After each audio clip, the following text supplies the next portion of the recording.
গতবার মে মাসের 13 তারিখে গুঠি আম ভাঙার ডেট ছিল, সেখানে একটু অ্যাডভান্স হয়ে গেছিল। এবার তাপদাহের কারণে আর একটু আমরা ছিলাম, জেলা প্রশাসক মহোদয়ের এখানে আমরা ছিলাম। আমাদের যে ডেটটা বাঁধা হয়েছে গুঠি আম, যেটা আজকে পাচ্ছি 15 তারিখ, এটা যথার্থই হয়েছে।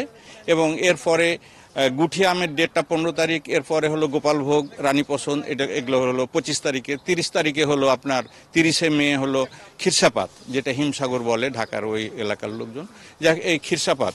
তো ডেটগুলো যে বাঁধা হয়েছে এটা যথার্থ এবং সুন্দর হয়েছে, যেটাতে আমরা আমগুলো পরিপুষ্ট হবে। আর ডেট বাঁধলেই শুধু নয়, দুদিন আগে পাছে হতে পারে, এটা আবহাওয়াজনিত কারণে। মুকুল কিন্তু পর্যাপ্ত এসেছিল, কিন্তু ফাগুন মাসে যে একটা বৃষ্টি হলো, সেই বৃষ্টিতে আপনার মুকুল জ্বলে গেছে, অর্থাৎ নষ্ট হয়ে গেছে। আমাদের একটা খোনার বচন আছে, মাঘে মধু ফাগুনে আগুন। মানে মাঘের বৃষ্টিটা হলো মধুর মতো, আর ফাগুন মাসের বৃষ্টিটা হলো একেবারে আগুন, ওটা ঝলসে যাবে। তো এই অবস্থা হয়েছিল। তারপরও যে আম আসছিল, অত্যন্ত দীর্ঘ 1 মাস তাপদাহের কারণে অনেক আম ঝরে গেছে, এখনো ঝরতেছে আম।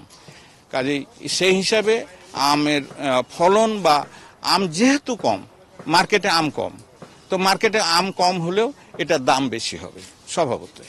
আজকে 15 তারিখ নির্ধারণ একটা সময় দিয়েছে গুঠি আম পাড়ার জন্য, আর আমগুলো পেকে গেছিল, এই জন্য ওনারাও জানে যে এই সময় আমটা পেকে যাবে। গুঠি আমগুলো আগেই পাকে, হিমসাগর তারপরে গোপালভোগ আসার আগে গুঠি আমগুলো আগে পেকে যায়, 10 দিন 8 দিন আগে আমগুলো পেকে যায়। এই জন্য একটা নির্ধারণ সময়ের জন্য আমগুলো পেকে গেছিল এবং আমরা পাড়া শুরু করেছি।